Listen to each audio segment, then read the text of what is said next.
C'est parti, bonjour à tous. Merci d'être là, je suis assez content d'être avec vous ce matin. J'ai utilisé ma grosse voix pour commencer. Et donc je suis là en tant qu'administrateur du réseau Compost Citoyen. Donc dans un premier temps, je vais passer quelques slides pour présenter le réseau. Et après, on parlera de matière organique et de sol. Le réseau. Donc on est le premier réseau de biodéchets en France. Aujourd'hui, on a 13 réseaux régionaux qui sont actifs. On a plus de 1000 adhérents. Ça fait déjà plus de 15 ans qu'on existe. On est soutenu par l'ADEME et par la fondation FPH. Non. Pour la fondation pour le progrès humain. Merci pour le progrès Humain. Humain. Excusez-moi, je ne suis pas au fait du financement de la fondation. Le réseau Compost Citoyen, on promeut le compostage citoyen, ce qui est appelé aussi la PG-Prop, ce qui est un gros mot qui veut dire prévention et gestion de proximité des biodéchets. Donc on axe sur deux enjeux, la prévention des biodéchets et leur gestion locale pour pouvoir gérer les restes alimentaires et les déchets, ce qu'on appelle les déchets verts. Donc aujourd'hui on est une filière structurée et professionnalisée avec des acteurs qui sont formés sur toute la France. On a des référents de site, des guides composteurs, des maîtres composteurs, il y a plus de 15 000 stagiaires depuis 2019, regroupés dans des organismes de formation qui sont certifiés par le réseau Compost Citoyen, selon le référentiel de l'ADEME. Et donc tout ça, ça nous permet d'avoir une filière structurée, donc des acteurs formés, une maîtrise technique, et donc un retour au sol de qualité d'un compost stable et sûr. Les missions du réseau Compost Citoyen national, c'est de fédérer les acteurs et les actrices de la filière de prévention de gestion de proximité des biodéchets, donc le compostage citoyen, de porter leur voix auprès des pouvoirs publics et des institutions, de développer et de transmettre les bonnes pratiques, et enfin d'animer le dispositif de formation et les 60 organismes de formation qui sont chartés. Et donc voilà l'équipe nationale, on a 13 administrateurs et une équipe aujourd'hui de 7 salariés qui sont basés sur Toulouse. Sur Toulouse ? Oui. Donc les actualités, on vient de finir la fête du sol vivant, qui est le pendant de Tous au compost. Il y en a qui connaissent Tous au compost, qui est au printemps. La fête du sol vivant, c'est son pendant à l'automne. C'est pour parler notamment des végétaux et de ce qu'on appelle les déchets verts, pour pouvoir promouvoir le retour au sol direct de ces végétaux. Et enfin, dans un mois, on a l'université d'automne, qu'on appelait avant notre séminaire, maintenant qu'on a transformé en université d'automne, parce qu'on anime des formations avec une thématique assez ambitieuse. Est-ce que la prévention et la gestion de proximité des biodéchets peut-elle vraiment nourrir les sols? Et donc on va parler justement maintenant du sol. Ce qui est important pour moi, c'est de vous dire que d'abord le sol, c'est pas un simple support pour les plantes, hein, c'est un écosystème vivant où interagissent les minéraux, la matière organique, l'air, l'eau et les êtres vivants. Dans une poignée de sol, on sait qu'il y a des milliards d'êtres vivants tissant la matière morte en matière vivante. Ce que le système digestif fait dans notre corps, le sol le fait pour la planète. Oui, vas-y. Donc il transforme, il recycle, il digère, il redistribue. Et enfin, la matière organique est donc sa nourriture. Alors un petit schéma qui rappelle que dans une motte de terre de sol vivant, on va trouver 100 à 500 espèces d'insectes différents, donc 5000 individus, plus de 10 000 individus avec 50 à 100 espèces de nématodes notamment, 10 000 espèces de bactéries et un chiffre exponentiel, et enfin 50 km de filaments de champignons avec plus de 500 à 1000 espèces de champignons juste dans une poignée de terre comme ça. Donc toute la fertilité du sol est issue de la décomposition. La matière organique, c'est le trait d'union entre la vie et la mort, ce qui donc devient ce qui pousse. Dans la forêt, la litière se transforme sans intervention humaine, le sol se nourrit de lui-même.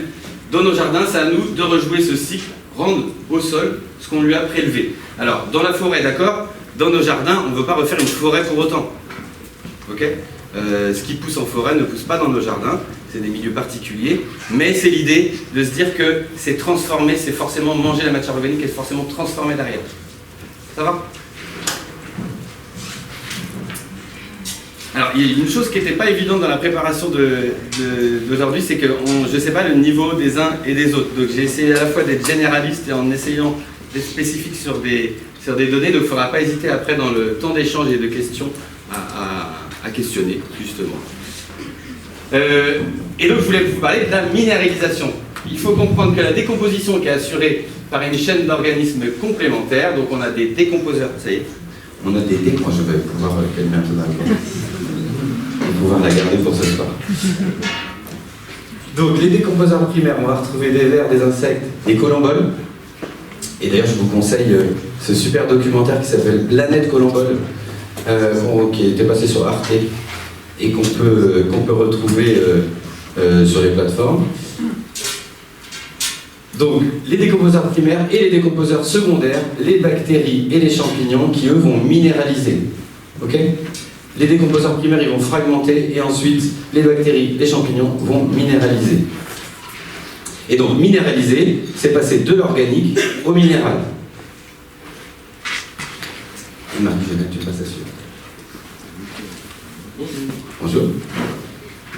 Donc, ce travail transforme la matière organique en éléments minéraux qui deviennent assimilables par les plantes. Ces transformations nécessitent de bonnes conditions d'aération, d'humidité et de température, et ça on va le voir après. Notamment, le paillage permet de maintenir suffisamment d'humidité et réguler la température pour permettre aux champignons et aux bactéries de faire cette minéralisation. Donc la minéralisation, les micro-organismes consomment la matière organique pour vivre et en retour minéralisent des éléments nutritifs utilisables par les plantes. Ce n'est pas la matière organique qui nourrit le sol directement, qui nourrit les plantes directement, mais le travail du vivant du sol. Les plantes ne mangent pas de compost, elles se nourrissent de l'activité de la vie que le compost réveille. Et donc comment on peut nourrir son sol? Alors, une des premières choses qu'on peut apporter, c'est un compost mûr. Le compost mûr, c'est une matière organique stabilisée, prête à nourrir la vie du sol. Il apporte des chaînes carbonées complexes que les champignons adorent, et à chaque apport, il relance l'activité biologique du sol. Donc ce qu'il faut comprendre, c'est que c'est pas un engrais, c'est un amendement. Il améliore la structure du sol. Deuxième chose, le paillage. Alors le paillage, il va limiter les herbes indésirables. Il va bien les limiter, il ne va pas les supprimer, et il ne va pas les rendre inactives. Elles vont mettre plus de temps à germer et ça va être plus facile de les désherber. Et indésirables parce qu'on ne les veut pas à cet endroit-là. Mais par contre, si elles poussent à cet endroit-là, c'est qu'il y a quand même une raison. Il protège du tassement, de l'abattance, de l'érosion. Il amortit les fortes pluies, l'eau s'infiltre plus facilement dans le sol. Dans le même sens, ça limite l'évaporation et donc l'assèchement du sol. Il maintient l'humidité en surface. Il permet de limiter les écarts thermiques, les canicules ou le froid, à l'inverse. Et il protège et abrite de nombreuses espèces animales. Et c'est là où ça va être important. Alors, des carapes, des orvets, des limaces, des escargots, vous le savez tous. Et aussi des vers luisants, par exemple, qui vont manger les escargots et les limaces. Ce qu'il faut voir, c'est qu'un jardin, c'est un écosystème. L'objectif d'un jardin, c'est d'être un écosystème qui va se réguler. Donc oui, quand on va mettre du paillage, les premières années, ça peut être difficile, avec des grosses attaques de limaces, surtout les années comme en 2024, où on a eu beaucoup de pluie. Mais ce qu'il faut voir, c'est que l'objectif, c'est de recréer un écosystème, et donc de faire venir ceux qui vont manger nos ravageurs. Les limaces. Notamment les limaces. Avec quoi on peut pailler? Déjà, avec ce qu'on a de plus accessible. La tonte, du broyat de bois, des résidus de culture broyés, des feuilles mortes, de la taille de haie qu'on peut broyer, là c'est du laurier palme, de la paille ou du foin si on a accès, et enfin, on peut aussi avoir dans l'état d'esprit de se dire que plus on va avoir des choses qui poussent, et plus on va pouvoir les enlever et les remettre au sol, plus ça va être intéressant. Donc on peut imaginer de faire pousser volontairement des petits sureaux ou du saule qu'on pourra ensuite couper et broyer. Selon l'objectif de votre jardin, c'est pas incompatible de... Enfin, faut pas avoir peur des fois de certaines herbes indésirables qu'on va mettre dans le compost, même en graines, et on va remettre son compost au sol, ça va germer. En soi, c'est pas une catastrophe selon la gestion qu'on est capable de mettre en place pour gérer ces indésirables.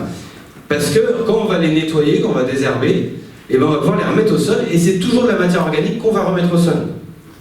Chose importante pour nourrir son sol, les engrais verts et les couverts végétaux. Les engrais verts, c'est des plantes qu'on va cultiver pour protéger, nourrir et structurer son sol entre deux cultures. Par ses racines, elle exude des sucres qui nourrissent les microbes et structurent le sol. La production de biomasse, l'enracinement profond et la fixation d'azote quand on va utiliser des légumineuses vont avoir pour rôle d'enrichir notre jardin. Et enfin, c'est recommandé dès qu'une parcelle reste inoccupée, plus de 6 à 8 semaines. Les engrais verts, on peut utiliser beaucoup de choses. On peut aussi, moi je fais des semis de radis noirs, je fais mes graines de radis noirs et je fais des semis assez denses l'été, enfin au mois d'août et au mois de septembre de radis noirs, avec un objectif d'en manger, mais ceux qui resteront auront aussi une fonction d'engrais vert, dans le sens où la racine va travailler le sol et à la sortie de l'hiver, au début du printemps, ils vont commencer à monter en graines et on va pouvoir les faucher, les broyer et les incorporer au sol. Donc les engrais verts, ça va favoriser la biodiversité en surface en plus, en créant des habitats au-dessus du sol, mais ça permet vraiment de créer de la biomasse qu'on va pouvoir remettre et renourrir le sol. Et ça va entre-temps moins faire pousser les herbes indésirables. On peut utiliser le compostage de surface, je vous ai tout à l'heure parlé d'un compost mûr, déjà fini, déjà décomposé. On peut aussi faire du compostage de surface, donc c'est une alternative simple au compostage classique. On dépose directement les déchets organiques au pied des cultures, c'est le sol qui devient directement le composteur.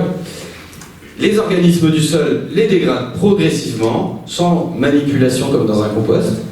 Ça demande un peu de vigilance, éviter les gros tas, et être vigilant sur les équilibres d'apport entre le carbone et l'azote. Donc attention à ne pas mettre que des choses azotées, il faut quand même garder un équilibre. Et enfin, ça peut être difficile et compliqué quand on est déjà avec beaucoup de rongeurs dans le jardin. Parce qu'ils vont aimer venir dans le paillage, parce que ça va être une forme de paillage, et ils vont venir finir de manger les matières organiques qu'on a mis, et notamment si c'est des épluchures de cuisine. Les rongeurs, ils sont omnivores, hein. Ils aiment autant les graines, les épluchures que des morceaux de viande. Ok ? Donc le compostage citoyen, le compostage de proximité, ça permet de réintroduire la matière organique dans le cycle du sol, en transformant les biodéchets sur place.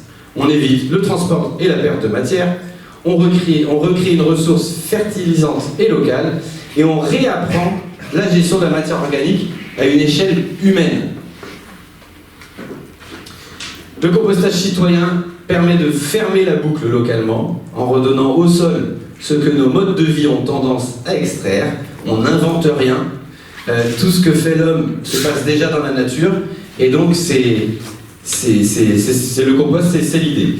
Donc le compostage citoyen n'est pas qu'une gestion des déchets, c'est une stratégie de régénération des sols urbains et périurbains.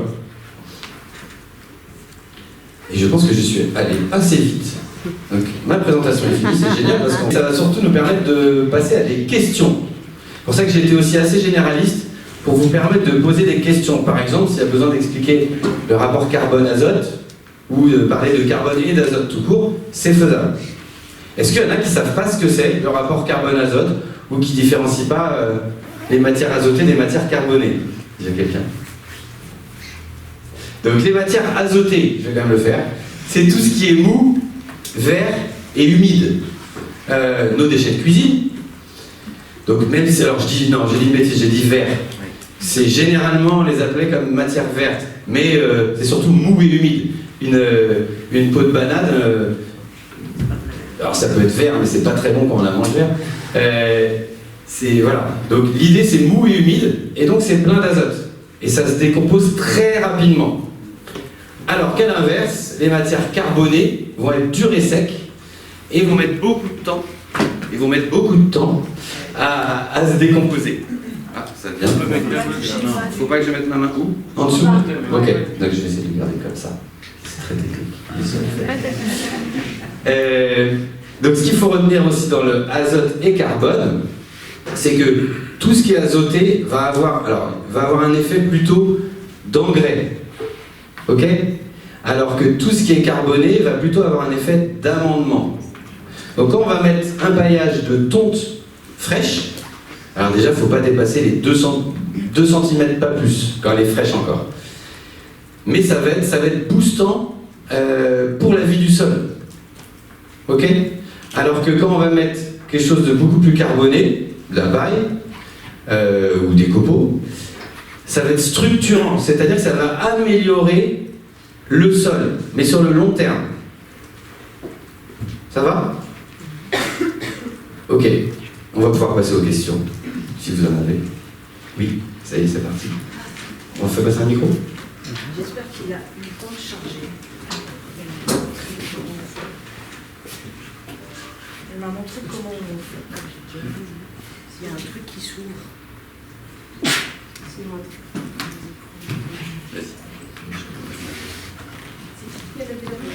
Là, il y a quelqu'un là et quelqu'un là.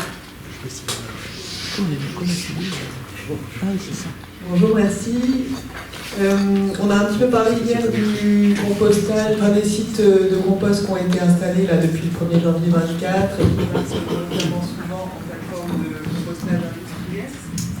Alors moi, je n'ai pas trop de vision sur est-ce que c'est si souvent que ça part en compostage industriel, est-ce qu'il y a d'autres des endroits où ça se fait autrement? Alors, je ne sais pas ce que vous avez vu hier, je suis désolé, j'étais pas là.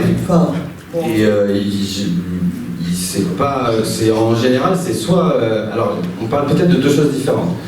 Donc depuis le 1er janvier 2024, merci d'ailleurs de rappeler ça, depuis le 1er janvier 2024, vous savez tous que vous ne pouvez plus jeter vos déchets organiques à la poubelle classique, mais que votre collectivité doit vous apporter une solution pour ne plus le faire. Des fois, il y a ce qu'on appelle des points d'apport volontaires, qui ne sont pas du compostage collectif, qui sont des poubelles, en plus, qui vont être collectées effectivement, et qui vont d'ailleurs, la plupart du temps, partir en méthanisation plutôt qu'en compostage industriel. Est-ce que c'était dans ce sens-là? Oui, ben voilà, c'est d'avoir une idée de c'est quoi le rapport aujourd'hui? C'est quoi le plus courant? Les études sont en cours de savoir exactement. Clairement, aujourd'hui, beaucoup de collectivités ont fait le choix de mettre des points d'apport volontaires pour dire avant les élections municipales, regardez, on a trouvé une solution, vous pouvez mettre vos biodéchets dans un endroit qui est récupéré, on fait du biométhane après, on fait du gaz avec, c'est super écolo. On pourra en parler en off si vous voulez après de ce sujet-là. Ce qu'il faut voir, c'est qu'aujourd'hui, c'est une solution qui coûte très cher à la collectivité, donc qui nous coûte très cher à nous tous. Donc on va avoir des élections l'année prochaine, je pense que des choses changeront après. En attendant, le compostage de proximité, le compostage citoyen, a une part non négligeable en France aujourd'hui. Dans beaucoup d'endroits, oui. On a la chance, on a une salariée du réseau Compost Citoyen qui va pouvoir apporter des réponses plus précises que moi. Marianne, qui est au fond de la salle. Ouais. Est-ce que si je me lève, si je parle comme ça passe?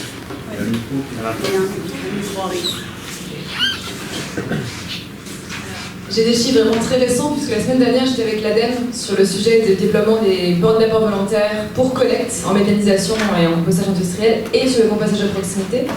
Donc majorité en France, dans toute la France, de compostage de proximité, clair et net, on est sur du 60% de tout ce qui est déployé. Et après, c'est le compostage industriel, qui est quand même massivement déployé.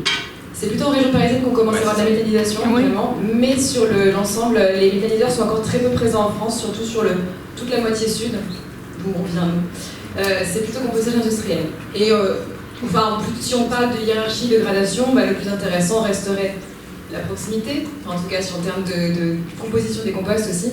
Ensuite, le compostage industriel et sans doute la méta à la fin, vu qu'il y a de l'ébandage des résidus digestables de méthanisation à considérer et qui sont toujours entre le déchet et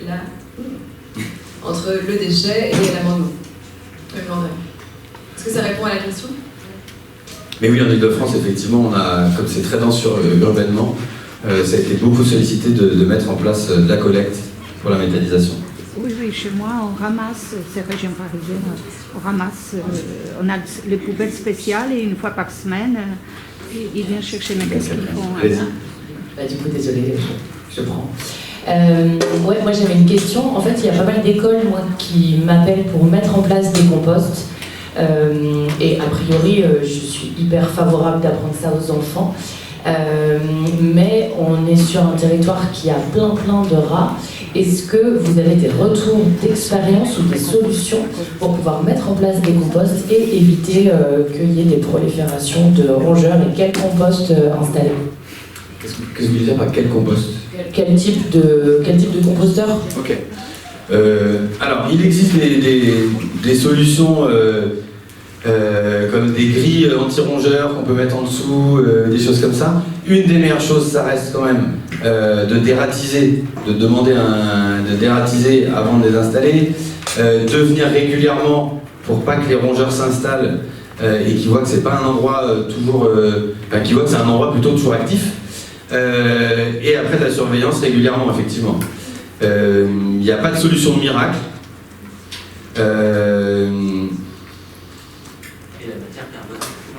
Oui, il faut toujours de la matière carbonée de toute façon pour recouvrir, pour l'odeur, ouais. En tout cas, c'est pas... souvent, on entend parler de la viande, hein, bien sûr, qui soi-disant attirerait les rongeurs plus spécifiquement. C'est pas parce qu'on y met de la viande que ça va plus les attirer. Je pense aux écoles, c'est pour ça les restes de repas. Même avec des épluchures, si on est infecté de rats dans le quartier, ils viendront voir ce qui se passe. Et même les grilles en dessous, c'est des rongeurs. Le but, c'est de ronger. Leurs dents, elles poussent tout le temps, il faut qu'ils rongent. Donc, ils viendront manger du bois à un moment ou à un autre. Donc il n'y a pas de solution miraculeuse, mais c'est pas impossible pour autant. Vous avez vu déjà installer des dalles ou... Des dalles béton en dessous? Ouais. Ça ne change rien, après s'ils veulent venir gratter, ils viendront gratter par le côté et ils rongeront le bois au bout d'un moment.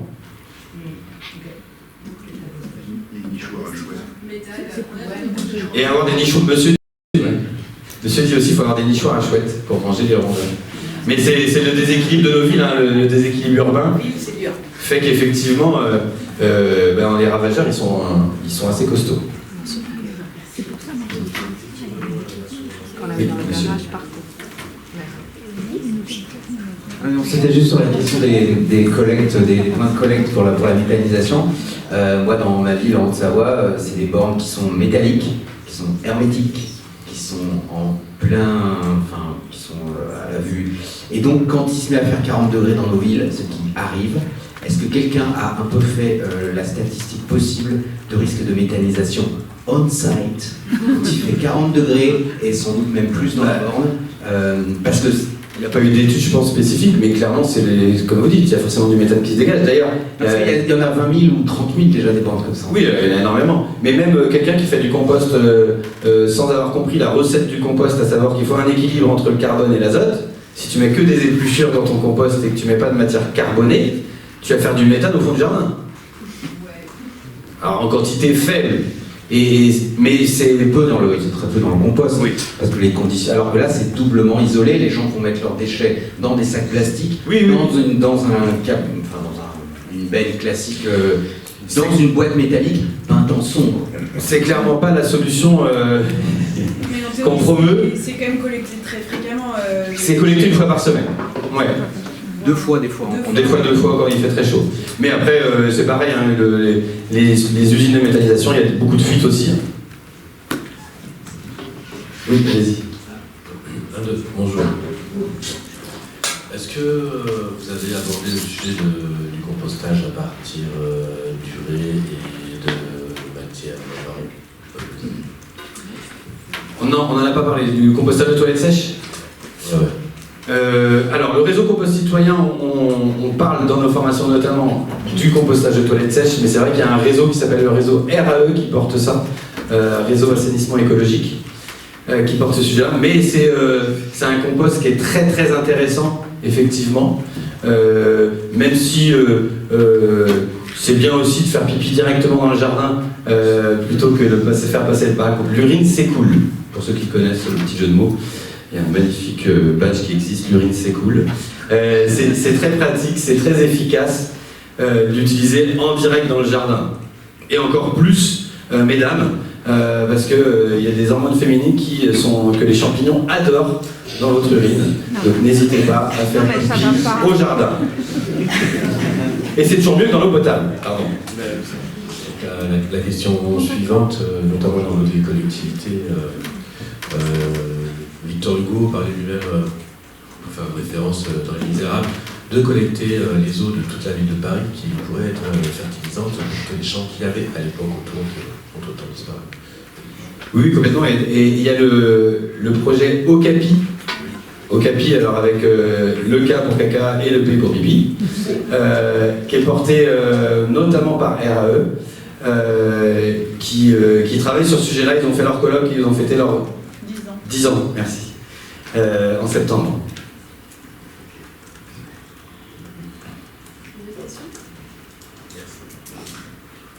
Oui. Est-ce que vous avez des recommandations par rapport au lombricompostage? Alors, qu'est-ce que vous entendez par recommandation? Là, vous parlez des apports de matière sèche, voilà. Mais du coup, le lombricompostage, pour bien l'équilibrer, à part les épluchures. Ouais. Et ben, ouais, le carton, c'est, enfin le carton, même si le carton c'est pas le mettre au tri, mais les cartons type. Les boîtes d'œufs. Ouais, les boîtes d'œufs ou rouleaux de papier toilette. À part ça, moi c'est ce que j'utilise. Après on peut mettre un petit peu de feuilles mortes ou des choses comme ça, mais le mieux pour structurer, pour aérer, ça va être du carton quand même. La sciure, on pourrait, mais ça peut être un peu tassant en fait. Donc il faudrait peut-être remuer un peu. Le lombricomposteur, tout le monde connaît, hein, ou vermicompostage, c'est appelé aussi. C'est l'élevage de lombric à la maison directement. Et on peut quasiment tout y mettre. On peut y mettre aussi de l'ail et de l'oignon, des épluchures d'ail et d'oignon, même si c'est des vermifuges. On peut les mettre en quantité raisonnable. Et puis quand c'est des fans, ça va, c'est quand c'est pas la partie centrale. Et si c'est des petites quantités, dans ces cas-là, de toute façon, alors pareil pour le lombricompostage ou pour le compostage, plus on va découper petit, plus ça va aller vite pour être décomposé. Parce que les bactéries vont pouvoir attaquer la matière organique. Vous pouvez faire un essai, mettez une pomme dans un compost, une pomme abîmée bien sûr, dans un compost sans qu'il y ait des coups dedans, et puis une autre à côté, juste des coups de fourchette, et vous allez pouvoir voir le temps de décomposition n'aura rien à voir. Donc découper petit, donc dans le lombric aussi. Ouais, ma question c'était aussi par rapport au sol. Vous parlez des bactéries. Oui. Enfin, en fait, dans un lombricomposteur, à part des vers, on ne voit pas grand-chose. Ah, on les voit pas. Non, mais du coup, comment on fait pour... Alors si, on en voit aussi, on voit des colamboles. Normalement, on voit des colamboles. Et on peut en voir beaucoup des fois.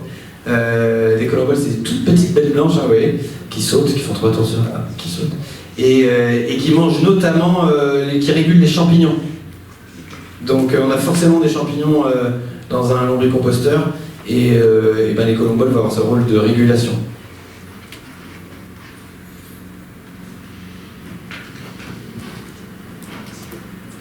Bonjour.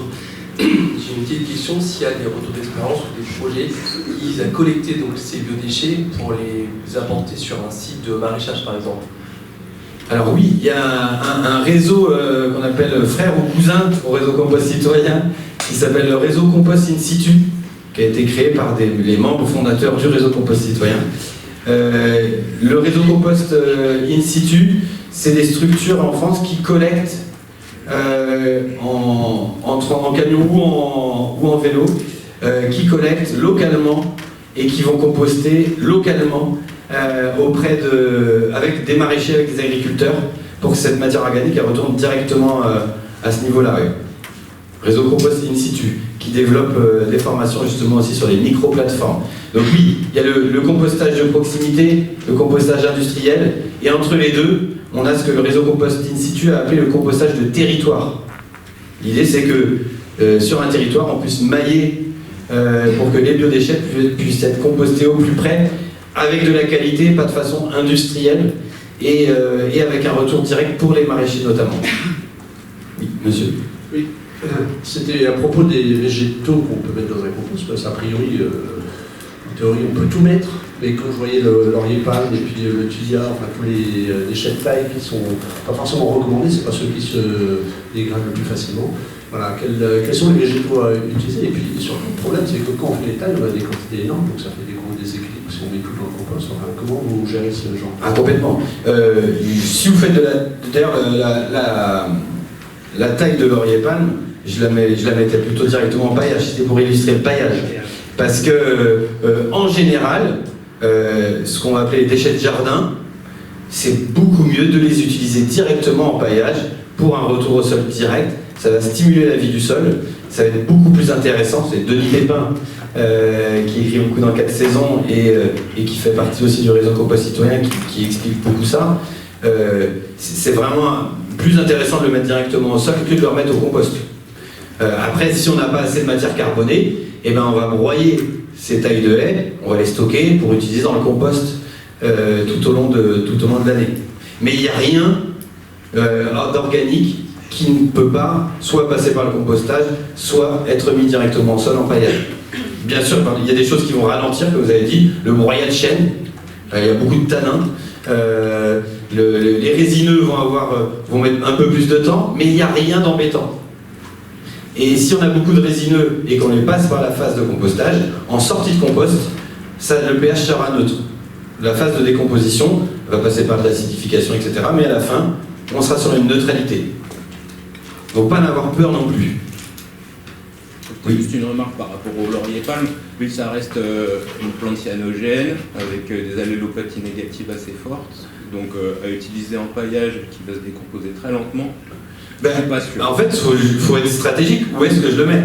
Si je veux un compost une décomposition qui est assez lente, pourquoi je le veux à tel endroit? Effectivement, je vais plus le mettre sur des petits fruits qui vont rester longtemps dans le temps que sur quelque chose, une culture rapide. Et l'idée, c'est de mélanger. L'origine du mot compost, je vais finir là-dessus, l'origine du mot compost, c'est mêler, mélanger, et donc c'est que ça soit en paillage ou dans le compost, plus on va mettre des choses différentes, mieux ça sera. C'est même interdit, je crois. Oui, je voulais juste à ce propos-là rajouter effectivement l'expérience de Denis Pépin qui paille avec du thuya, qui paille avec du laurier-palme depuis 20, depuis 40 ans, et il n'a strictement aucun problème chez lui. On s'est fait aussi un peu des nouveaux cerveaux à dire il faut pas ci, il faut pas ça, il faut ceci, il faut cela, c'est comme les agrumes, vous avez dû entendre très souvent, il ne faut pas mettre d'agrumes, il faut pas...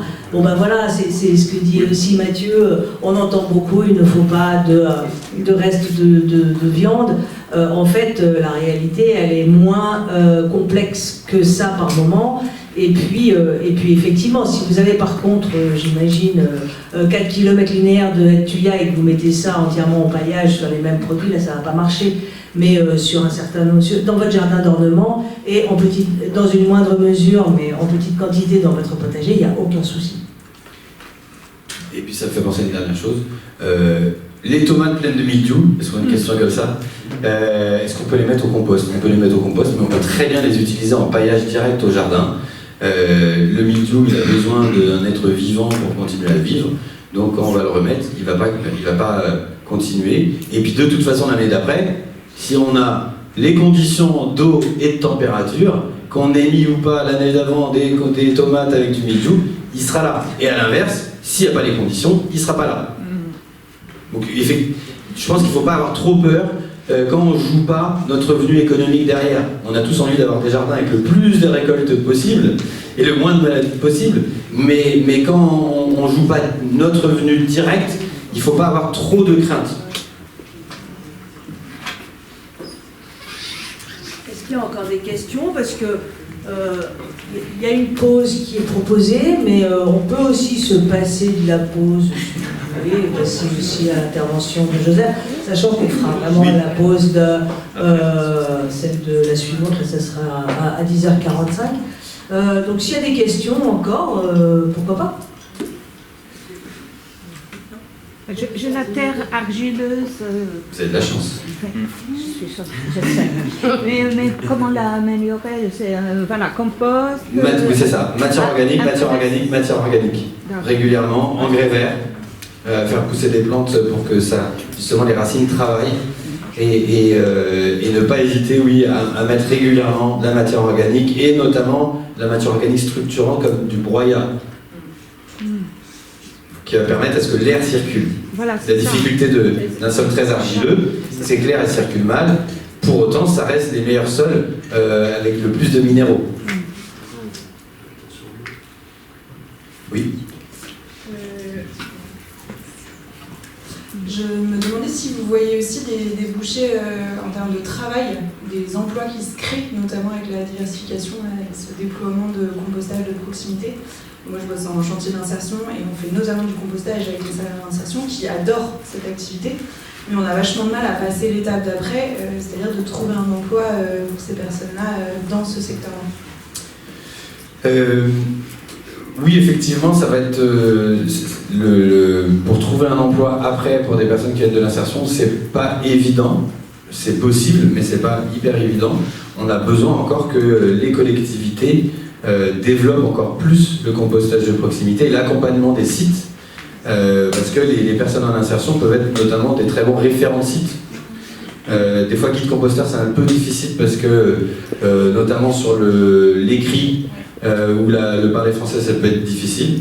J'ai été encadrant d'insertion aussi, j'ai travaillé sur le compostage avec.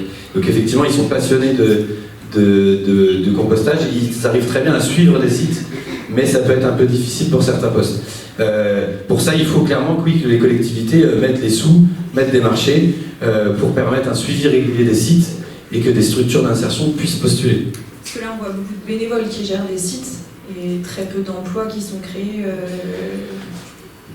Oui, on arrive à une bascule aussi sur... je vous parlais tout à l'heure des points d'apport volontaires. C'est sûr que c'est pas évident aujourd'hui en plus de trouver des bénévoles pour gérer des sites de compostage gratuitement, sans contrepartie, et de l'autre côté d'avoir des points d'apport volontaires où on ferme les yeux et on met les biodéchets et il se passe rien et ça coûte très cher.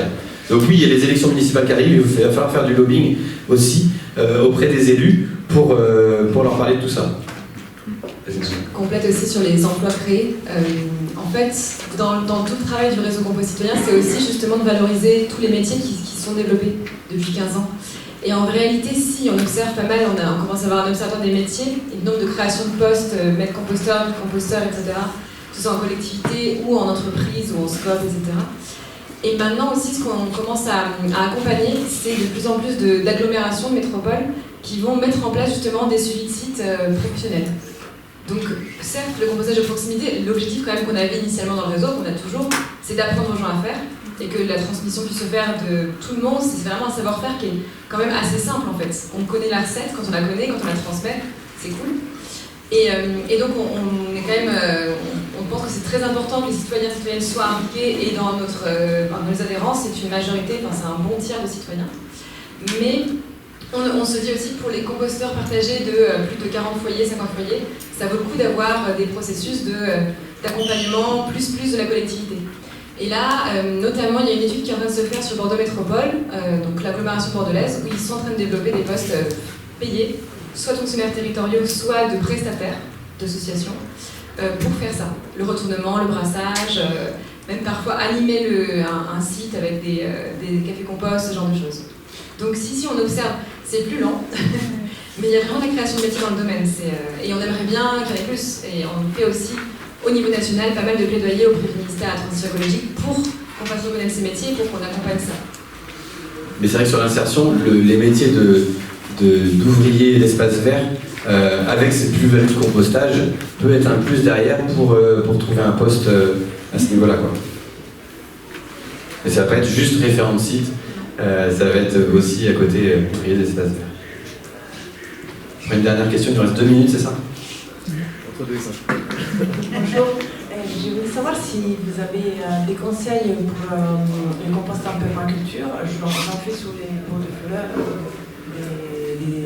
des arbustes. En fait, je mets régulièrement de la marque du café et toutes les épluchures petites, mais je ne contrôle rien du tout. En fait, je sais pas exactement comment ça évolue, même si tout fleurit, tout se porte bien. Qu'est-ce que vous voulez dire par compostage en permaculture? En fait, compostage de surface? De surface, pardon. D'accord. Ce que je disais tout à l'heure, il faut quand même avoir une idée du rapport carbone-azote. C'est-à-dire qu'il ne faut pas mettre que des choses molles et humides, très azotées, il faut mettre aussi des matières carbonées. Vous me parlez des arbres, c'est bien d'avoir des feuilles mortes. Les feuilles mortes, elles restent sous ces arbres-là avec. C'est bien d'avoir cet équilibre entre ce qui est dur et sec, enfin non, pas sec, ce qui est dur et carboné, parce que des feuilles mortes mouillées, ça reste de la matière sec. Des matières carbonées dures, comme les feuilles mortes, comme le broyat de bois, comme la taille de petites haies, etc. Et à côté de ça, des matières molles et humides. Trouver un équilibre. Alors, étant donné que je suis en ville, en fait, c'est même pas un jardin, même pas en terrasse, c'est un ami clochette, donc des fois j'ai pas les feuilles mortes sous la main. Est-ce qu'il y a d'autres matières Du carton, comme je disais tout à l'heure, pour le lombricompost. Après, ça vaut peut-être le coup aussi de passer d'abord par du lombricompostage, plutôt que, si vous avez une toute petite surface, plutôt que de le faire directement en compostage de surface. Si vous n'avez vraiment pas beaucoup de place, peut-être que le lombricompostage peut être une solution.